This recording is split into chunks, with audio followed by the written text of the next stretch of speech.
Hello, my name is Anoa Changa.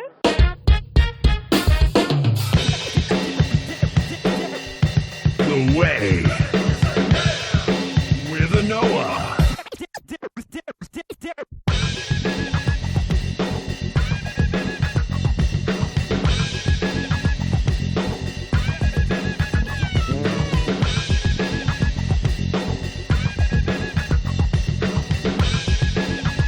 The Way with Anoa.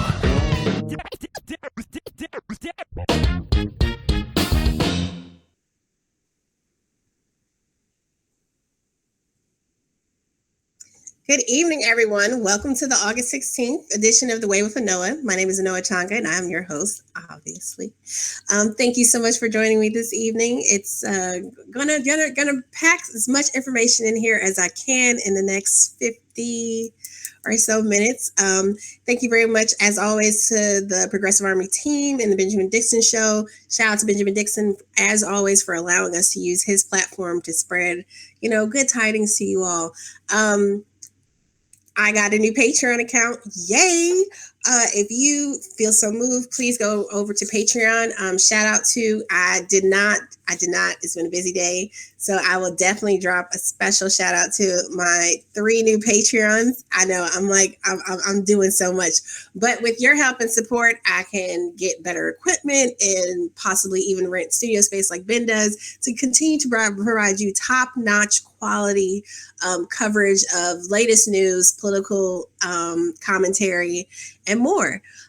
Also, definitely, please go check out if you're someone who's listening the day after or a couple days later on.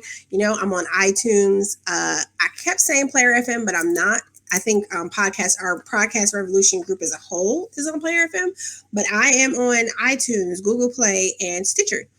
You can also go check out and download the episodes from my website, thewayofanoa.com. So definitely, please go check out my YouTube page. Subscribe. And if you ever have tips, ideas, just want to drop a line, thewayofanoa.com, thewayofanoa@gmail.com, or you can leave a comment on the page too. Hate mail will be properly sent to spam. But, one of the beautiful things that I love about having gotten involved and interacting with all of you all and so many other people across, the country over the past year is the fact that we don't all have to absolutely agree about everything. We find our common grounds and work together as we can, right? And we build out not just this movement, not just this moment, but opportunities for engagement and enrichment across multiple different lines. So I just wanted to touch on something real quick. I just want to say thank you. This is not, I know you guys can be doing a lot of things at 8:00 on a Tuesday. I come in from work and I kiss my kids and then I'm here with you all. So thank you for the opportunity to do this because it's been pretty awesome so far. And I look forward to many more days and nights of coverage and opportunities to talk with you. So let's get into it for today. I have phones. Yay. The number is, I should know my own number because I have my own number now. I'm such a big girl. They took the training wheels off. I have my own number. I have my own Patreon. This is huge. So much going on. But my number is 678. It's so bad that I forgot it. 678-810-0089. So call in, if you have anything that's on your mind, kind of keep it relevant, and let's try to keep because again, I'm confined to this 8 to 9 time slot so that we can get Benjamin Dixon Show on in time. But, we'd love to hear from you guys. There's a lot going on. There's always a lot going on, right? But there were 2 things, just want to touch on, like Rio. There's tons of coverage of what's going on with the Rio Olympics, I know pretty much everyone's seen, some of the U.S. swim guys were held up at gunpoint. Not so funny story, but funny story. That actually happened on our study abroad trip when I was in law school in 2007. That pretty much that same exact scenario as it has been reported. Who knows what the actual story is? But as it has been reported, that same exact scenario actually happened to some of my classmates when we were in Rio. We were actually advised by our student host not to hail a cab on the street because there is a ruse. You hail a cab on the street, especially if you're foreigners or whatever, Americans a mile away. They, whether it's coordinated or not, all of a sudden you get pulled over by the police and the police shake you down. Now, the one thing we could never figure out whether they were real police or fake police. When the real police came up, it was some, controversy. But that's basic scenario actually happened, like I said, to friends of mine. So everyone's like, oh, they targeted them because they're Olympic athletes. They targeted them because they're white Americans and they probably had money. But that's neither here nor there. But we see a lot of stuff that's coming out of the Rio Olympics and stuff like that. Knucklehead from the Daily Beast got sent home.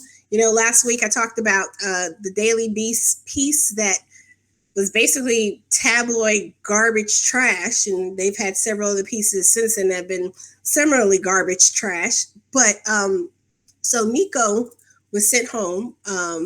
He was recalled. I think I saw a tweet say, "What is he, like bad peanut butter or something?"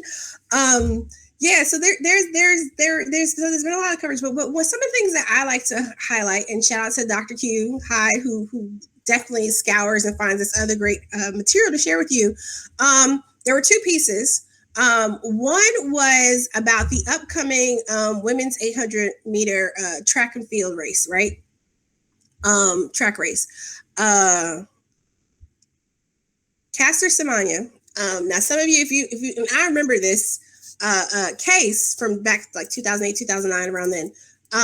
She's from South Africa. South Africa runner. She's a beast. She's fierce, right? She's super fast. She produces a higher level of testosterone than the average woman. I believe from articles I remember reading before, she was described as being a category, like categorized as intersex almost, right? So I had a friend talking to me about this, and it was said, well, transgender women should not compete in the same sports with, biological women. And I was just like, that's a really interesting conversation, blah, blah, blah. I hadn't heard of that happening this year. So when I looked it up, I saw that this is what people were talking about. There is, so Hands Off Caster is trending on Twitter. I mean, it goes back to, I think, the Olympics, the 2012 Olympics. So she has been cleared. So, back in 2009, there was this whole long invasive process, and it went into whether or not she was biologically male or female and all this genetic testing. I can only imagine what it must have been for her, right? She was raised a girl, she's physiologically a woman. It was just all this stuff, right? From the Olympic Standards Committee, viewpoint.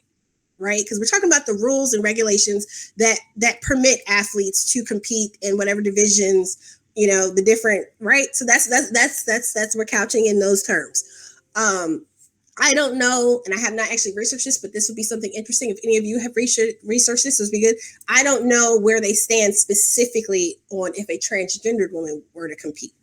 That's not something I've actually researched yet, but that would be something that's really interesting to know. But anyway, but with Caster, she, they had some different rules and stuff in place, and more recently they had a rule that if women were producing excess testosterone, like above levels that are normally found in women, then they had to take drugs that basically would lower the levels. People who oppose her being able to compete have alleged that having that excess testosterone basically gives her a competitive advantage against women who don't produce that much, right? So basically, there's been a lot of pushback about, and I guess from what I saw, there were South African, folks who are in favor of the South African team, obviously fans of South Africa, who were kind of pushed back because they're saying a lot of it's coming from the U.S., which, I do know some folks who have folks, with the U.S. team, and that, from what I've heard, there is some notion that it's not fair. Fair or not fair, I don't know what's unfair. She's a woman. She's a woman based on the definitions in life, and the Olympics committee. Like I said, that rule about them having to take basically testosterone suppressing medication, there was actually an arbitration, and it had been suspended for 2 years. So that was one thing that I was reading about. So that race is tomorrow.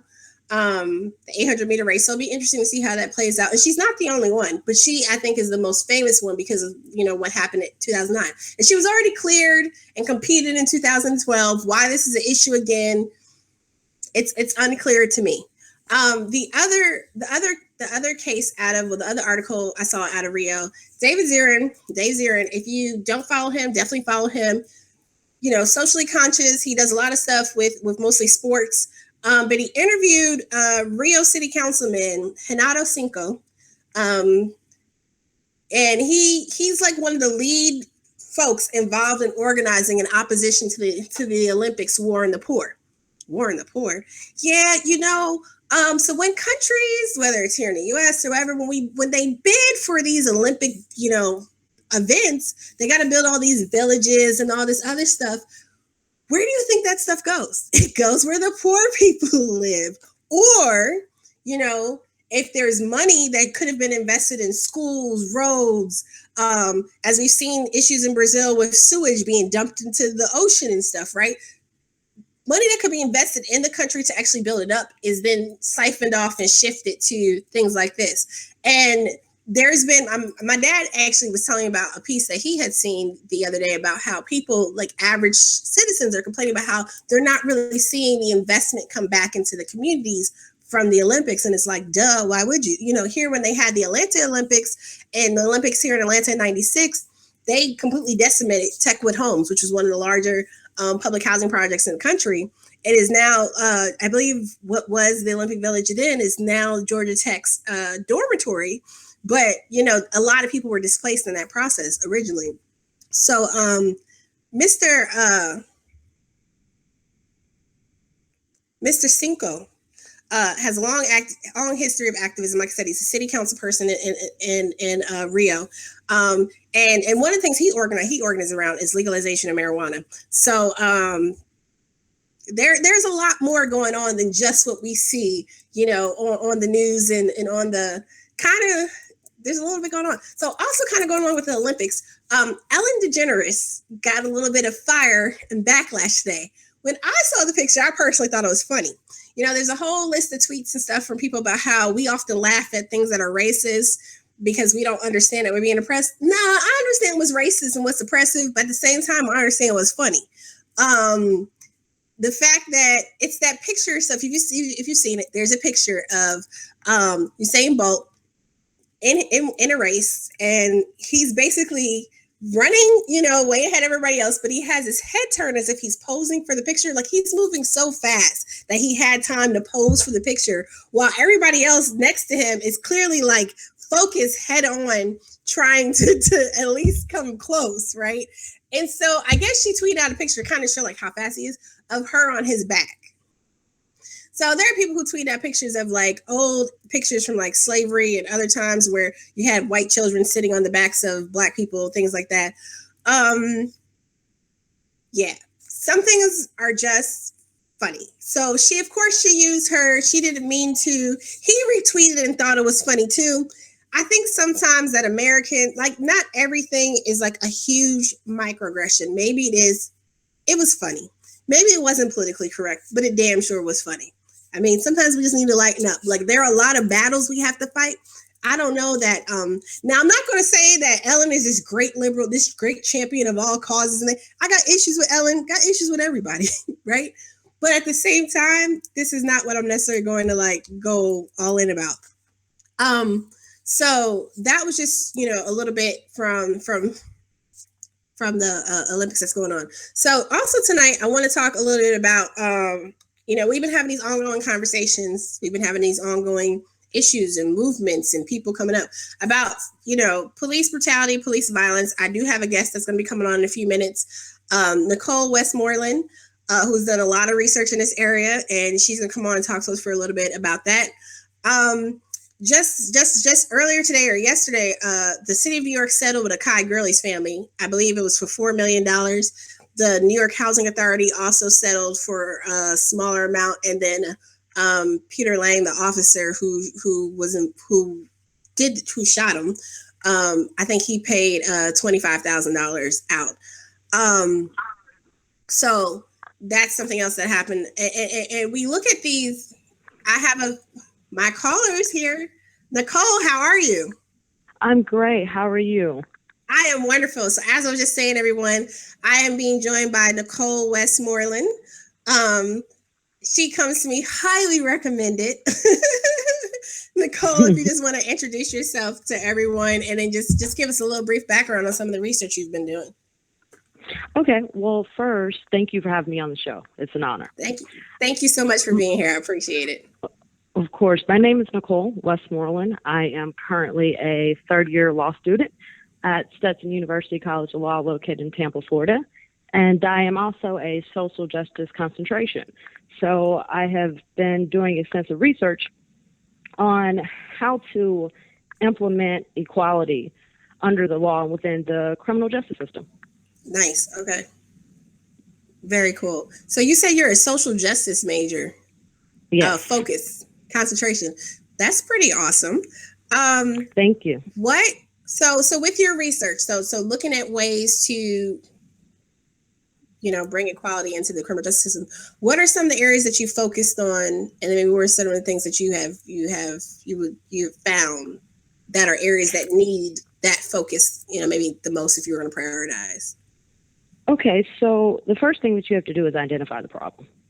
Once you identify Right. the problem, you have to find solutions. Once you find solutions, you have to actually implement solutions. Right. So identifying the problem, statistics has proven that our criminal justice system is flawed from start to finish, disproportionately against blacks, from traffic stops to searches, investigations, arrests, prosecutions, convictions, sentencing, and the preservation of life. Right. Now, it is hard to fix a whole bunch of problems at one time. So I chose to work on the inequality of the preservation of Black lives first. The right to live Okay. is Okay. arguably the most important right that you have.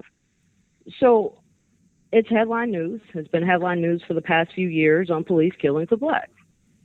Now, police Right. killing of blacks has been going on way before the last few years, but right now the unrest is at an all-time high. So next, we've identified the problem. It's no secret. Black lives are disproportionately being taken by police officers. So now we have to discuss and we have to find solutions.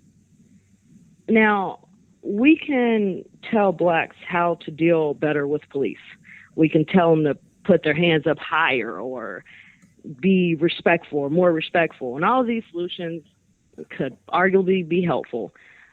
But usually in the criminal justice system, under the law, we do not first focus on what victims should do not to become victims. We focus Right. on the assailant. Right. Exactly. Right. So several solutions have been suggested by several individuals, intelligent individuals. Let's do body cameras, more training, better hiring practicing, counseling, etc. And all of these solutions, using a holistic approach, they may prove to be beneficial. But in our criminal justice system, the main solution that is implemented to deter and stop crime is punishment. Mm-hmm. If you are a criminal or if you commit a crime, you are punished. Certain activity is designated as a crime so that those acts can be punished. We've probably all heard the saying, right? You do the crime, you do the time. So if all men are created equal under the law, then police officers should be no exception. Right, exactly. So just so, and looking at, like you said, I mean, this has been going on. I mean, we all know anecdotally this has been a problem really since we had the codification of police in the United States. When we look at, the way they were used during slavery and post slavery, but as we come more into this modern era, right? Post. Right. Let's just say post Rodney King. I mean, I know for most of us, for most of our age group, Rodney King, for a lot of us, if you're old enough to have remembered seeing on TV, was really was such a glaring and blatant incident of police brutality that was caught on videotape, right? And we've seen that continue now over the past few years, like you were saying, we have these instances of not just police brutality, but police killings, police murdering of people at higher proportions based on race. Whereas even though we have that proof, right, of what's happening, we still have that same, I fear for my life. Even when it's really, you fear for your life when they're running in the other direction, so you had to shoot them 17 times in the back or whatever ridiculous scenario arises, and we still see prosecutors this is You never see this in any other scenario. You never see prosecutors who, like you just said, their job is to prosecute people. They're responsible for getting justice for the system, right? For the state. They represent the state. They represent whatever local body they're appointed by. But this is the one area where you see most prosecutors will bend over backwards to actually get defendants off. So what do you like, and what you've been looking at, especially being down there in Florida? So what kind of like have you seen, if anything, in like research or any of your thoughts or whatever about that relationship in the system? Well, let me back up. Let's talk about Milwaukee for a second, if we can, to talk about. Right. So after the police killing of Mr. Smith, a 23-year-old black male, Sheriff David Clark gave a press conference. And in this press conference, right, Sheriff Clark he was in the process of listing Mr. Smith and the other male that was with Mr. Smith. He was listing their arrest record. And he was not shy in voicing his opinion on what happens if you dismiss a case or you don't take individuals to trial or you don't punish them or severely punish them. And Mr. Clark, Sheriff Clark, stated that by not doing this, by not punishing, that tells individuals that's involved that not much is going to happen to them. And then they tend to repeat the behavior. Yep. Sheriff Clark stated that's how the human behavior works. And his solution was to punish unwanted behavior. And he stated that if you do that, you'll see less of it. And if you do not punish, if you do nothing about unwanted behavior, then you will see a repeat and you'll see more of it. Well, Mr. Clark was stating those opinions and solutions and proposed solutions to individuals such as Mr. Smith. Right. But wouldn't the same hold true with police officers? If police officers are right, if police officers are not being prosecuted, if they're not being punished, then even according to Mr. Clark, that if an individual is not punished, that they're going to repeat that behavior, and in fact, you'll even see more of it. Well, and it just seems like when you accept, like, it's just like like with children, right? If you let your kids say, well, I didn't mean to, even when it's very obvious. I mean, little kids will do stuff sometimes on purpose just because they can, because they're allowed to do it. And whether cops are shooting people or killing people on purpose, or whether they're being reckless, whatever it actually is going on. But the point is, like, if there is no repercussion, because if all I have to do is say the magical words after the fact, oh, I feel for my life. If all you have to do is remember one of those magical phrases, then everything's fine and you go on about your business. Like, some of these people have so many different incidences, multiple shootings on their jackets, and it's like, hey, no big. We'll just pay out to the families or pay out whatever claims, and you're back on the street, back pay, whatever. And it doesn't seem like there's any incentive for police officers to improve as a whole, in their behavior and in their conduct and interacting in many of these instances. Right. And, police officers are not just not receiving criminal punishment. Like you just said, it's even in the civil aspect, even if the families get paid off, often it's not by the police officers. His personal money has absolutely nothing to do with it. So if he's not being punished criminally, and he's not being punished civilly, and punishment is actually the bedrock of our criminal justice system. It's what has been chosen to stop and deter crime. Then what is that telling police officers? Well, we know what's happening. We know two things is happening. We know that police officers are not being punished. We know that. Mm-hmm. And we know that police officers are continuing to kill and to shoot Black individuals disproportionately to white. We know these two are simultaneously happening at the same time. So what would you say? What do you say to people when they're, because in addition to doing your research and your work and looking at the criminal justice system and how to address these issues within the system, you've actually you do some organized activism, on the ground as well, not just purely academic, research and writing. So what do you say to people when you encounter them who are just like, well, they shouldn't have broken the law, or, well, police officers have a very complicated and hard time. Like, what do you say to people in those instances, and how do we, get people to start thinking about this like you said, like how we think about everything else in the criminal justice system. Well, police officers have a hard job. They do. I don't think many is denying that.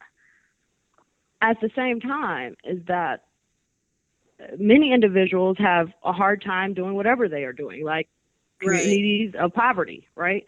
So we don't allow, because if you live in poverty, then you can commit crime, right? And we'll be understanding that's not the synopsis of how most people think of it. So we can't say police officers have a hard job, so we have to be more understanding of them taking individuals' life. Right. So, what I say to individuals that, state things like that is, yes, police officers do have a hard job, but everyone deserves to live. So that cannot be an excuse to be able to take someone's life. True. So, and thinking about, we've identified the problem, we've talked some about some of the issues and stuff. So what, if anything, do you see as suggestions or changes that people should actually be advocating for, right? Like, I know there's a lot of movement towards looking at these national broader strategies, trying to get the federal government to step in. Well, let me back up for a second. So I don't know if you've looked into this any, but have you looked at the difference of, like, if we're looking at just regular state and local actors, intervening and making changes in the, or holding accountability versus the DOJ, federal government stepped in? Because it seems like it's a different standard, right? Like, if the DOJ is going to do something, what they can actually do is rather limited in comparison to what state and local actors can actually do. Right. I mean, I think that is going to definitely be a holistic approach, right? So we need everyone's help. But I think that the community coming out the way so many of them have over the past few years with the headline news police killings is also a big help, because it is applying pressure to individuals that have the ability and have the authority to make decisions, to issue out punishment and arrest and grand jury investigations, things like that nature. It is putting pressure on them and holding them accountable to their elected positions. So I think everything needs to continue to happen, right? I hear a lot of individuals say, well, you keep protesting and you're singing songs and you're standing in front of buildings, but you have to change it through the law. You need to do more. Let's stop talking about it. Let's do something about it. Mm-hmm. No, you do all. Because you have to bring awareness, like we talked about identifying the problem. You have to bring awareness to even get individuals on board to fight for anything, right? And then you don't want to limit. Some people are going to be lawyers and politicians, and some people are going to fight these inequalities through the legal ramifications that they have. But some people don't know how to do that. So, but they can still do something, right? So they can still stand there and hold that sign. They can still, write out their feelings and present it. They still can do everything like that. They can talk. They can come together. They can sit down and have roundtable conversations, or they can sit down and have conversations amongst their community, right? So I think that it's a holistic approach, and I don't think anyone that is doing anything to stop this inequality, the preservation of life, should stop doing what they are doing. I absolutely agree. Just want to let everyone know who's watching. Thank you guys so much for tuning in. This is The Way with Anoa. I have been joined by Nicole Westmoreland, who has done research and activism. She's a social justice concentration at Stetson University College of Law. And we are just talking a little bit about strategies to basically bring about equality, equity within the criminal justice system and preservation of predominantly Black lives. I mean, we've seen other, it's not just Black lives, and we should not have to, I don't really even understand why we have to even do that caveat like that, right? Like, we don't mean just Black lives. We mean, I don't even understand why people get their backs up all about it. Like, either you're about, equity in the system, or you're going to sit there and complain that we're not talking about your specific issue. But if you are trying to call in right now, this is a phone interview tonight. So around about 8:40, if you still want to call in, you can definitely call in 678-810-0089. But just give us a few more minutes as we continue our conversation, and we'll definitely, I would love to hear from you guys. But so Nicole, back to what you were just saying. I absolutely agree about holistic approaches and really interacting with people. So how have you seen, like, because you're in both worlds, right? So you've done like the community, social justice activism world, and you're doing the legal thing too. How do you see the opportunity to kind of bring those together? Do you see yourself maybe as a conduit between those two different groups, right? Because we have a lot of people who are passionate and who are in the community, but they don't necessarily have that legal expertise or understanding of different mechanisms within the system. Right. I'm very fortunate to be able to, like you said, be able to be in both worlds, right? Because what law school does for me and has done for me is it actually helped equip me to really implement the change that we're seeking. Because a lot of us are passionate about it, but we don't exactly know what to do, right? So law school teaches you, what you can do on several different aspects, from what you can do with the government, what you can do legally, but also what you can do with freedom of speech, what you can say, that you have the right to speak on these issues. So law school is a wonderful experience, and it really has equipped me, and I appreciate it. I do want to say this. A few minutes ago, when we were talking about the holistic approach, and I mentioned that everyone you can also protest, and you can talk with your community, and those things are helpful. And I said, so everything that everyone's doing is helpful. Let me talk about that, because people change words around. So let's talk about the rioting, because I know the rioting is what's happening in Milwaukee, right? So yes, right. Now, I don't encourage or condone rioting and violence, but I do understand it. And it would be morally unresponsible for me or anyone else, I would argue, to not focus on why people are rioting. Right? So we could focus on they are rioting and they're wrong and it's violent, this is against the law, and choose not to focus on the underlying pending reason on why they are rioting. So exactly.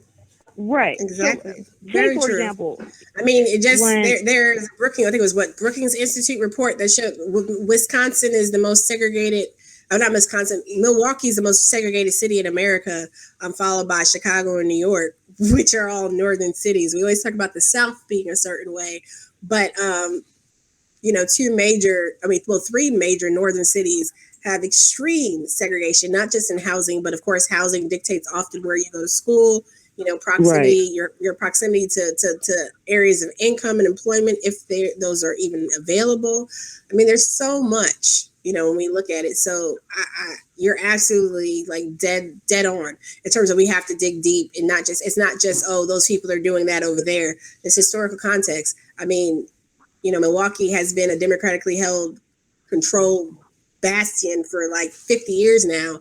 And I mean, things have not progressed at maybe the rates they ought to help lift the community up. Right. And listen, when a person's speaking to someone and that person or people is not listening to them, what do many people do? They raise their voice. They speak louder to get individuals' attention. Dr. Martin Luther King once stated, a riot is the language of the unheard. The Black community is tired. They're tired of watching their community be killed by the police department. They're tired of police officers not being punished for the murders. They're tired. And many feel no one's listening because it's not stopping. Right, So, exactly. I think we just need to take a minute. And a lot of people don't understand. People are tired, and it's not that people are just sitting around waiting for a savior and twiddling thumbs. People will file complaints. People will try and organize and do what they're supposed to do. We've heard so much in the past few years about the conversation. Do you have the conversation with your kids? Did your parents have the conversation, how to act around police and engage? I mean, there's so much that people actually do in our lives that is so different from what other people have to do in their lives. I mean, people are sick and tired of being sick and tired of being sick and tired. It's like something has to give, and something is given, right? There is definitely something in the air right now, and we need to mobilize and capitalize on it and keep it moving. Right. Absolutely. Absolutely. You know, you mentioned earlier about that it's sad that you even have to say Black Lives Matter, right? Mm-hmm. But the issue is that individuals are saying Black Lives Matter because of they're losing their lives disproportionately to whites, right? So they're bringing awareness to lives that matter that are losing their lives, right? That's not to say that someone else's life doesn't matter, right? Right, definitely. So,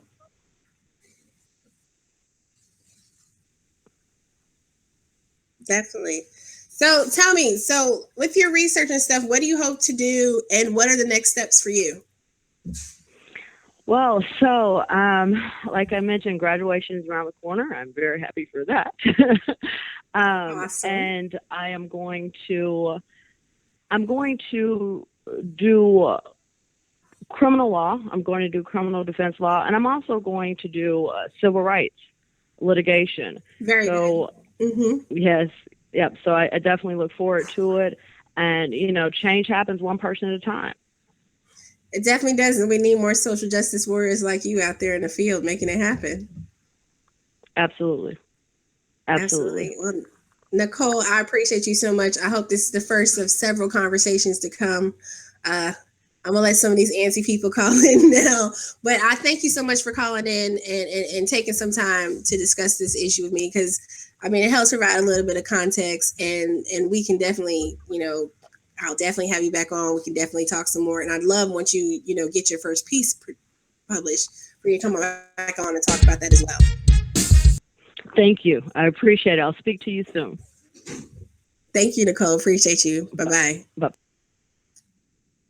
All right, you guys, that was just Nicole Westmoreland. She is a third year at Stetson Law Schools, and she with the social justice concentration. We need social justice warriors. I was just having a conversation with one of my white brethren the other day, who was basically explaining, like, being white, I feel like I don't want to take attention away by speaking out. We need social justice warriors across the board. We need folks who are willing to use their voice and stand up and speak out against inequality and lift up opportunities for equity and equality in the system, wherever that may be. So definitely, if you're trying to call in while I was talking to Nicole and you want to call back in now, 678-810-0089. But just hi, caller. Hi. How are you? Can you hear me? I can hear you. Okay, this is Umar from Brooklyn, temporarily in North Carolina.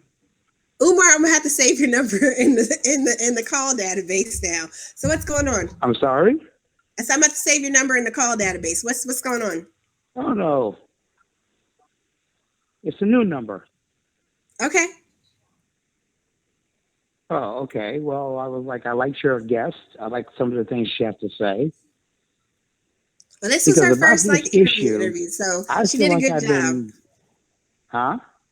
So this is her first her first time doing this. So she did a great job. I was really glad that she was able to take some time out of she's getting ready for back to school, so I'm really excited she was able to come on and talk for a little bit. Yes, yeah, but I feel like I've been doing this since, I don't know, I think the first time I got into it was Yusef Hawkins. Okay. And, when Ben was saying last night, there's so many names, I'm like, yes, I know the feeling. There's so many names. Because when you go back, because I know when my dad talks about Baez, that's going back. You go back. Yeah, because I go back. There's a lot of names. If I looked in my suitcase of social justice warriors, I have a lot of flyers and rallying stuff. And this is like before the internet. And it's one name after another. It was in New York, it was Jersey. It was in Jersey, it was Pennsylvania. And that's why I always like when I hear the, other commentators go, cities with racial problems, I always go, which cities, shouldn't just point we go, which cities don't have problems? Because I don't know the answer either. I'm like, I don't know what you do, because been watching cops get away with this. I've been watching people similar to George Zimmerman get away with this. And it's always the same. So I'm at the point now that any explosion of anger, I just wish that I know it has to be done. I just wish people would stop qualifying it. I don't mean to say I condone anger, but that has to stop, because I'm like, I've been hearing that it's like in order to comment, you have to give that caveat. But they don't give no caveats for the police. They don't give no caveats for any of these things that happen. You never hear them give a caveat, except for to tell us it's always not all, and it's never all. Like I said, I don't have no answers. I just wanted to comment and, say that, I kind of enjoy where the show is going, and maybe, I don't know, maybe this is the cycle that'll arrive with an answer. But to me, things just look like they're getting worse. I think that you have to have, I think we're hitting a critical mass, and definitely, not just, I think we are learning how to do things differently now. I know we've had internal conversations. I think it was like last week we were talking about what's the difference between now and the 60s, right? One of the major differences is there's not like a really key organizing leader or leaders. There are people who are national faces that we recognize, who are national spokespeople. I mean, they're more self-appointed though, right? Like they didn't actually rise up through the ranks of any particular movement or whatever. Like, but you do have so many different organizations. It's so diverse what's happening right now. But people are also working together in a way that didn't necessarily happen. It makes that super easy all over the country now so while I do think that in some ways it seems like it's worse, I just think that it's the fact that we see it in our news cycle all the time. But at the same time, I'm really hopeful and optimistic, and I really do think that we have a way forward. Because so many of us using our voices and come together, using our tool sets, to come together, Ben, myself, our senior producer, David Grossman, so many other people come together to do this. Like we all go to our daily jobs and we work. If you're retired, you've retired and already did your service. There's so many of us that do and wear multiple hats, and then we still come and do this work as well. Right? There are those people who are able to do this work full time. I just saw something recently about raising funds, because there are many folks, particularly a lot of sisters who have been involved with different organizations across the country who've been doing this work, but they have small children. They have to worry about paying for daycare, or they got to feed their families, right? So how do we begin to not only, continue to further this work, but support and sustain the people who are doing it? Because we don't necessarily need people selling out to the nonprofit industrial complex, which is a whole nother story and conversation entirely, because we don't want people to be neutered in their activism, right? Because what is happening right now, it's beautiful, it is raw, and it is really driving the conversation, and it's demanding accountability in a way that I think has not necessarily happened before. I just want to quickly touch on a few other things that happened today. So the Working Family Party, they sent out an endorsement poll. I don't know how many of you actually responded to it. I did, and left a message about why I thought they should not endorse Secretary Clinton. I believe that the Working Family Party should have not endorsed at all, because it's unnecessary, right?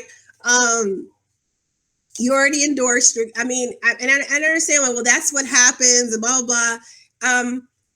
Their efforts, I think, are so much better spent on working with a candidate like a Zephyr Teachout. Actually, shout out to Zephyr Teachout. That's a bad mama jam right there, sister. I love you. Zephyr Teachout, instead of challenging her opponent in the general to debate, she has challenged a billionaire donor, to his super PAC.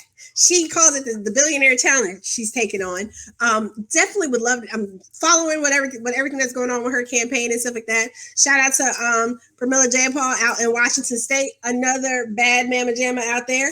I mean, there's a lot of great stuff happening. Ben talked last night about the debate between I can't remember that woman's, Debbie Wasserman Schultz, Little Debbie and Tim Canova. got thoughts, but I'll share those with you some other time too. Check out Liz Brown's timeline. She pretty much said what I would have said anyway. But anyway, Working Families Party did, I think it was like 68% or whatever was the vote, and people voted. They should go ahead and support Hillary Clinton. The email that sent out explaining talked about basically what happened was they sent out a questionnaire about 4 major points. She responded to them to give people a chance to kind of vote again. I was one of those people that did not change my vote, but I just think it's unnecessary. You know, with all the major, particularly when you have all these Republican who's who financial managers and corporatists and millionaires and billionaires lining up to support her, I don't think, you know, hardworking grassroots progressive organizations like Working Families Party need to be getting in line and kissing the ring. We need to be standing on the outside and holding people accountable. And that is something that was addressed in the email. So I do give them that for acknowledging it. But yeah, that's just something that happened earlier. Something else was that, you know, Clinton's new transition chief apparently has said things like, so even though Secretary Clinton and her running mate Senator Kaine they keep saying they're anti-TPP. Hillary's language against TPP has just not been strong enough. We you know, people are pushing for her to actually come out and demand that POTUS not try to push TPP through a lame duck session. But the new transition chief has said things like TPP is the greenest trade deal ever, and also apparently is a fracking denier, right? So we have some issues there with him. So one thing I just wanted to close with, though, right? Because as I talk about that, I can hear a little voice in the back of my head, but there are problems in Trump's camp. Yes. There are so many problems with Trump. Trump is a flaming dumpster fire full of hot crap. You know what I'm saying? Like, it's just, you can go on and on. But you know what? I think that progressive voices, I think people who have any common damn sense in their minds should spend their time and energy taking a stand. So when you take a stand, it's supposed to be a moment of courage and bravery. Dissing Trump is not courageous. It is not brave. It is going along with the status quo. It is falling in line with the okie doke and doing what everybody else is doing. And my mama did not raise me to do what everybody else does. If I was supposed to be like everybody else, my name wouldn't be Anoa. So I think that we really need to seek out the moments of bravery and courage. We need to look for brave spaces. New term I just learned. Shout out to the Funky Academic for sharing a piece about brave spaces last week. Brave spaces versus safe spaces. We are living in brave and courageous times. I mean, we need bold action. Falling in line and getting with the status quo does not bring us greatness. It does not lead us to where we need to be. It just keeps us in a standstill. So, you know, when we're talking about people who are really talking about, yes, because Trump is a racist, you really down for some anti-racism work? For example, if you in Philly, I need you out there supporting Erica Mines right now with Philly Real Justice, who was unjustly arrested and has been harassed nonstop over an action to remove a statue of a former mayor from South Philly. Right? You really want to be, you really about that anti-racism life? You really about ending systemic racism? I need you to get out there with folks in Milwaukee to start looking at strategies, not just looking and having commissions and studies, but to really get there on the ground and implement programs, opportunities, engagement for the community, you know, grassroots up to help address some of the systemic underlying issues that lead to conditions that have reached the boiling point that we see today. If you really about that life, I need you in Chicago. I need you in Chicago out there supporting, helping, engaging. You know, I mean, Rahm Emanuel has done a number, not just on the city, you know, in general, but like you look at what's going on with the education system, all the teacher layoffs, principles have been cut, like all types of, you really about that anti-racism, social justice life, you will really take a serious stand in day-to-day life and figure out how you can address the systemic realities that exist in the community where you reside. Now, that's powerful. That's brave. That's courageous. All these different politicians run around here, well, Trump is an idiot, Trump is this, Trump is that. Yes, Trump is all of those things. And guess what? He got to be where he is by the same system that you refuse to speak out on. I'm just saying, want to do something brave and bold? You know, you want me to get excited about something you're saying? That's what you need. I need you to put up or shut up. Put your money where your mouth is. Do something. And don't be telling me about, you know, like I shared a piece earlier, a couple of days ago. Jesse Jackson, Barack Obama, POTUS has not done anything for Black people. You might be right. Jesse, you might be right. But I find it very difficult to take anything that Jesse Jackson or the Congressional Black Caucus or anyone else in the Black Miss Leadership class has to say about President Obama when they have been around, 3, 4, 5 times as long as he has, and have yet to do anything significant and substantial for the Black community, quote unquote, right? All Jesse Jackson has really actually done for us. Now, granted, I'm not dissing Jesse. You know, Jesse launched, you know, a great run in 84 and 88. However, what do? You fold up, you start an organization, you become part of the establishment, and you help deliver us for the vote. Nah, I'm good. Because we have had decades of entrenched thinking and systemic racism and repression, continued hyper segregation, particularly in northern cities, which are supposed to be so liberal and free-minded and stuff. Nah, one of the most racist incidents I've ever happened in my life and it was prolonged, it was multiple microaggressions over a long period of time, happened when I worked in Chicago at a liberal organization. So we got a lot of work in front of us. We got a lot of work ahead of us. Definitely check me out on theway-with-Anoa.com. I'm bringing you not only The Way with Anoa on Tuesday nights at 8 p.m. Eastern time here on the Benjamin Dixon Show. We're also going to start next week streaming live, both here and on my YouTube channel. Trying to get a couple of y'all to come check me out. Definitely appreciate the big brother Benjamin Dixon for building out the platform and allowing me space and time. There's so much going on, so I may have to stay up a little late and record an extra podcast for you guys. But I definitely appreciate I'm a little tongue-tied. So that's what happens. I get on the rolls, and then I can't even slow myself down. But I appreciate you guys. I appreciate your feedback. I appreciate your opportunity to engage and be with you. And I'm going to leave you with a very long quote. I've used this one before, but I think it's very, very pertinent to tonight. And then I'm switching over to Ben. This is a quote from the late, great Muhammad Ali. Impossible is just a big word thrown around by small men who find it easier to live in the world they've been given than to explore the power they have to change it. Impossible is not a fact. It is an opinion. Impossible is not a declaration. It is a dare. Impossible is a potential. Impossible is temporary. Impossible is nothing. This is The Way with Anoa. I'm your host with Noah Changa. I'm out. See ya.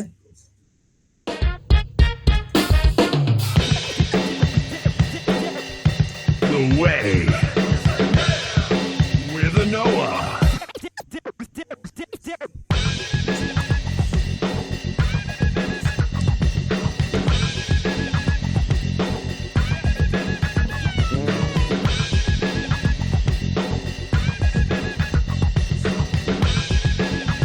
The Way.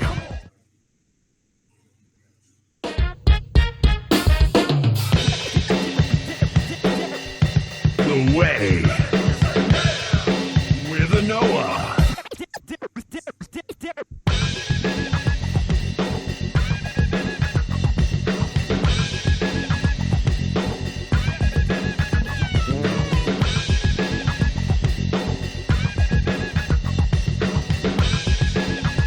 The Way.